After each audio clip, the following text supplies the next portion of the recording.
निरसा विधानसभा क्षेत्र में अवैध कोयले का गोरख धंधा जोरों पर। थाना और ओपी क्षेत्रों में खुलेआम भट्टे और डिपो से हो रही है सप्लाई। मलेशिया कनेक्शन भी आया सामने। विदेशी फाइनेंस से चल रहा है कोयला डिपो।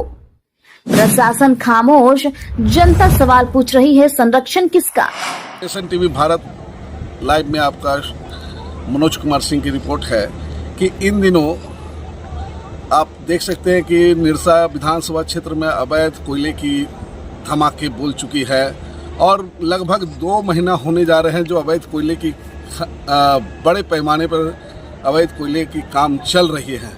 आप जैसे देख सकते हैं पंचीत में लूची बाग है, कारगिल है, अब जामदेही है। ये पंचीत क्षेत्र में 3 पॉइंटें हैं जिसकी काम चल रही है बड़े पैमाने पर, जिसमें मनीष नामक व्यक्ति और सिंह के नामक व्यक्ति का बताया जा रहा है बड़े पैमाने पर काम चल रहे हैं। और कथित आप देख सकते हैं कि माइथन थाना क्षेत्र में भी एक अंकित नाम का रिफैक्ट्री जो अवैध कोयले की चला रहे हैं, और दूसरा है कि आपके मेढ़ा में फिर एक नया खुले हैं। हालांकि 2 दिन पहले ही ये मलेशिया का कोई पार्टी बोले जाते हैं, मलेशिया के लोग यहाँ आके धंधा कर रहे हैं। गजब की चर्चाएं हैं कि मलेशिया से लोग बुलाए हैं यहाँ के कोयलेबाज, कोयला माफिया लोग, बोले फाइनेंसर मलेशिया का है।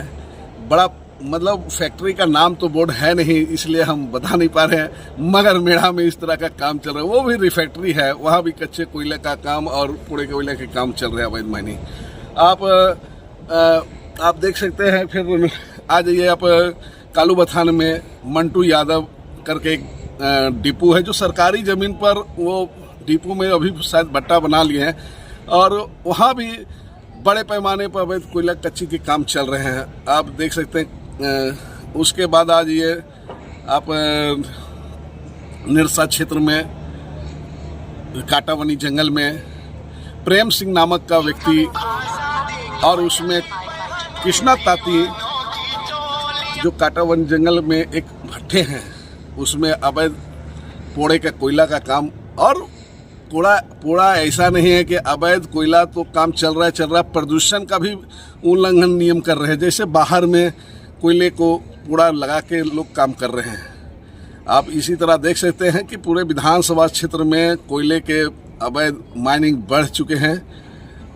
और बने रहे निरसा से मनोज कुमार सिंह की रिपोर्ट। धनबाद जिले के निरसा विधानसभा क्षेत्र में अवैध कोयला कारोबार जोर शोर से फल फूल रहा है। स्थानीय लोगों का कहना है कि यह पूरा धंधा पुलिस प्रशासन के नाक के नीचे लंबे समय से चल रहा है, मगर कार्रवाई के नाम पर सिर्फ औपचारिकता ही पूरी की जाती है। सूत्रों से मिली जानकारी के अनुसार निरसा थाना क्षेत्र के निरसा मुगमा स्टेशन रोड पर कई भट्टों में अवैध कोयले खपत की जा रही है। इसमें सुमित फ्यूज भट्टा, प्रेम सिंह, कृष्णा ताती और चिंटू अग्रवाल के नाम सामने आए हैं। इसी तरह कटावन जंगल में दास एंटरप्राइजेस भट्टा, प्रेम सिंह, कृष्ण ताती और विजय के संचालन की चर्चा है। वहीं कालू बथान ओपी क्षेत्र में जय मां भट्टा का संचालन मंटू यादव और अन्य लोगों के द्वारा किया जा रहा है। इसी तरह पंचायत ओपी क्षेत्र में लूची बाग और कारगिल इलाके से ट्रैक्टर और ट्रकों द्वारा अवैध कोयला सप्लाई की जा रही है। बताया जाता है कि जामदही में राजू राय का डिपो और पंचायत ओपी के 3 पॉइंट पर शर्मा जी नामक व्यक्ति पूरे नेटवर्क को कंट्रोल कर रहा है, जिसकी देखभाल मनीष अग्रवाल और राजू राय कर रहा है। वहीं माइथन ओपी क्षेत्र में भी अंकित पांडे की फैक्ट्री बड़मोड़ी में संचालित हो रहा है, जहां 5 पार्टनरों की भागीदारी बताई जा रही है। सबसे हैरान करने वाली बात यह है कि मेढ़ा बस्ती में चल रहे अवैध कोयला डिपो के पीछे मलेशिया निवासी एक व्यक्ति का हाथ होने की चर्चा है। बताया जाता है कि वह इस पूरे कारोबार को फाइनेंस करता है और स्थानीय स्तर पर मैनेजमेंट की जिम्मेदारी उज्जवल और उसके सहयोगियों के पास है। वहीं स्थानीय जनता का कहना है कि यह कारोबार खुलेआम होने के बावजूद प्रशासन खामोश है।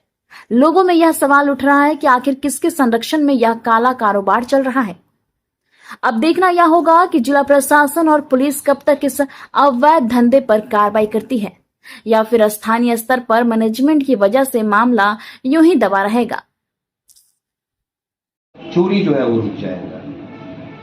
देखिए, चोरी को कभी लीगलाइज नहीं किया जा सकता है, चाहे कोऑपरेटिव हो या किसी भी माध्यम से। वो राजनीतिक तौर पर आप बोल सकते हैं, लेकिन चोरी कभी लीगलाइज नहीं हो सकती है। और इस सिस्टम में सारे मतलब देश के सारे स्तंभ इसमें डूब गए।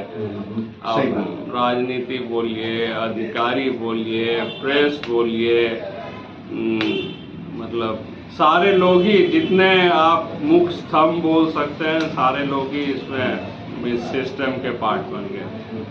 तो जब तक कोई मतलब इसके पूरे विरुद्ध में खड़ा होकर मुखर तरीके से आप ये नहीं करेंगे, तब तक हम समझते हैं जो आज इस गठजोड़ को तोड़ना बहुत ही मुश्किल है। नहीं, पहले लोग कहते थे कि अरूप चटर्जी जो है लगातार ये आवाज़ उठाते थे, लेकिन अब जो है उसकी भी आवाज़ दब चुकी है। कारण क्या है? क्योंकि इलीगल माइनर के खिलाफ आप जो है, जो भी लोग मरते थे उस पर आपने कई बार मुआवजा दिया है, 2-3 ऐसे जो है वो सामने आया है। और कई बार जो है दब के मर जाते हैं मजदूर, तो वो उनको भागना पड़ता है लेकर, उनके भी केस हो जाता है। लेकिन आपके पहल पे उन लोगों को मुआवजा भी मिला है, तो बंद कैसे हो? नहीं, अभी ऐसा कोई घटना, बड़ी घटना नहीं घटी है। तो हम समझते हैं जो ऐसी कोई बड़ा, देखिए हम लोग आज सरकार के पार्ट है, ये भी एक मामला बनता है जो हम ऐसे कुछ भी पहल नहीं कर सकते जो सरकार के खिलाफ है। लेकिन आपके सरकार में बहुत सारे लोग हैं जो अब इस माइनिंग में घुसे हुए हैं।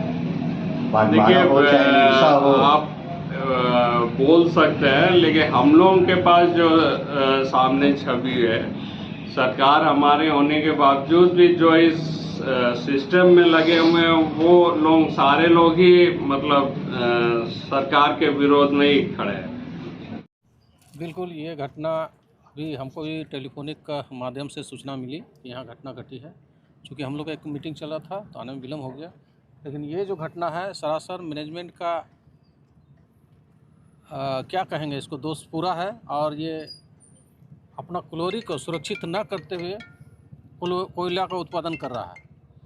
आप देखेंगे, सामने आप भी देख रहे हैं, यहाँ बेंच नाम मात्र का कुछ नहीं है। पूर्व से भी यहाँ कोयला चोरी जो काट रहे हैं अवैध रूप से, मैनेजमेंट को चाहिए उसको भर देने का, लेकिन मैनेजमेंट अपना कोयला उत्पादन सिर्फ समझता है और सुरक्षा के मानक दंड उसको नहीं पालन करता है।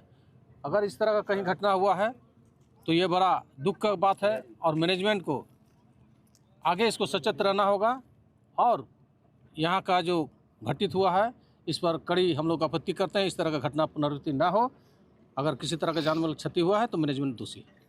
आप मानते हैं कि पूरे निरसा विधानसभा में अवैध उत्खनन काफी जोरों से है?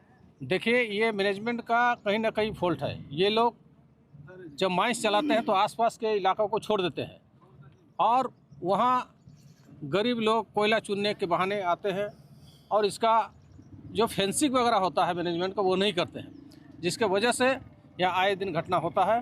तो मैनेजमेंट से हम यही कहना चाहेंगे कि जो भी अपना माइंस चला रहे हैं उसका पहले सुरक्षा का मापदंड आप कीजिए, इसके बाद कोयला उत्पादन कीजिए।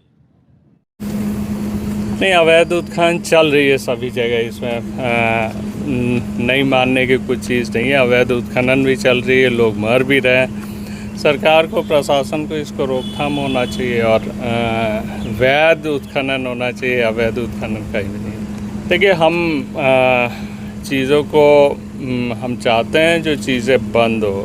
किसी भी तरीके का अवैध उत्खनन जिस तरीके से मास स्केल में हो रही है, ये नहीं होनी चाहिए।